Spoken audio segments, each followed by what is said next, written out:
আমি দলের সৈনিক।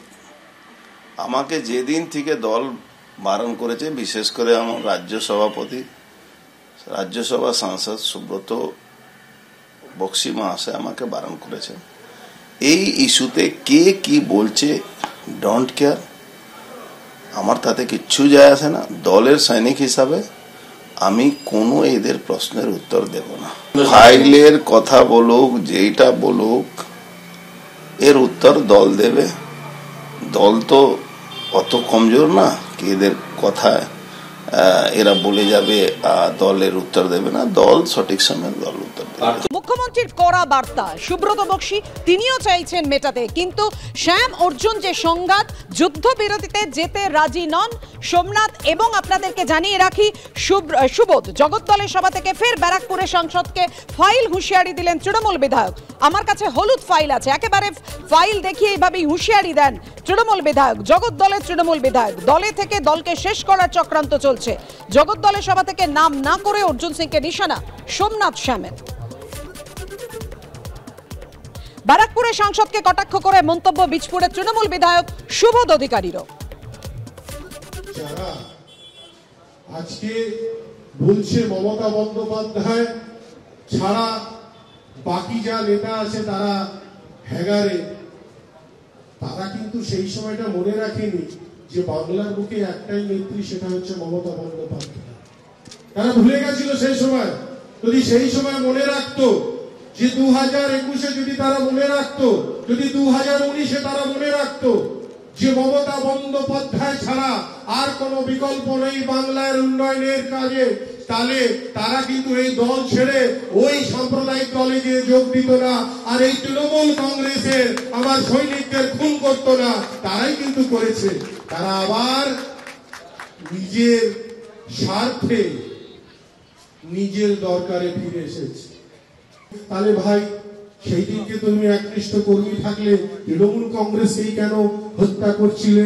তৃণমূল কংগ্রেসের বাড়ি ঘর কেন ভাঙছিলে? আজকে তুমি আবার সাদা পোশাক পরে চলে এসেছো। একের পর এক শুধু তৃণমূল কংগ্রেসের কর্মীর খুন হয়ে যাচ্ছে, আর এর কিনারা হচ্ছে না। এর কিনারা করা দরকার। কেন সাদা পোশাক পরে তারা কিন্তু পালিয়ে বেড়াচ্ছে। তাদের ধরতে হবে, তাদের আনতে হবে। কেন? না হলে আরো খুন হবে। আমি সোমনাথ চান যে গোপাল মজুমদারের 40/2022 ফাইল রিওপেন করে আবার তদন্ত করা হোক। তদন্ত করে আবার সাপ্লিমেন্টারি চার্জশিট দিয়ে সেই মানুষকে গ্রেফতার করা হোক যে তৃণমূল কংগ্রেসের ঘরে বসে তৃণমূল কংগ্রেসের ক্ষতি করতে চাইছে, তৃণমূল কংগ্রেসের কর্মীদের খুন করতে চাইছে। যারা তার পাশে দাঁড়াচ্ছে, আজ না কাল তাদেরও খুন হবে। কেন? সে কোন রকম প্রমাণ রেখে দিতে চাইছে না।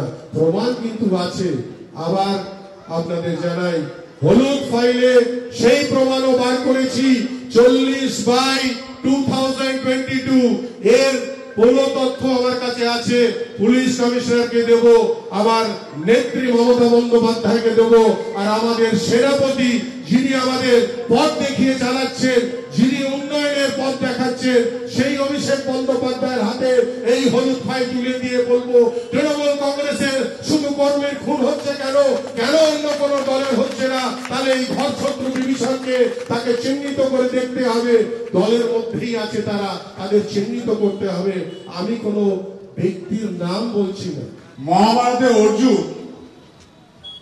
যখন বিশ্ব পিতামহকে বধ করবে, তো শ্রীকৃষ্ণ সেই শিখেটিকে মহাভারতে অর্জুনের সিং রথে কিন্তু দাঁড় করিয়েছিল, আর বাণটাকে মেরেছিল অর্জুন, মেরেছিল তাকে বিশ্ব পিতামহকে মেরেছিল। যে নিজেকে বলছে অর্জুনের অনেক বাণ রয়েছে, সেই অর্জুন আবার শিখেন্ডির কথা বলছে, একদিকে বিশ্ব পিতামহ কথা বলছে, মানে একদিকে পাণ্ডবের কথা বলছে আর একদিকে কৌরবের কথা বলছে। আমি সেই কুমড়োর কথা বলছি। 2024 আসছে, সেই কোন ডালে গিয়ে বসবে আর কোন ডালে গিয়ে আসবে, একবার পাণ্ডবের কথা বলছে, একবার কৌরবের বলছে। সেটা কিন্তু আমাদের সকল যারা মামাটি মানুষের সৈনিক আছে, সেই নজরটা কিন্তু আপনারা রাখবেন। সোমনাথ মানে কি? শিব।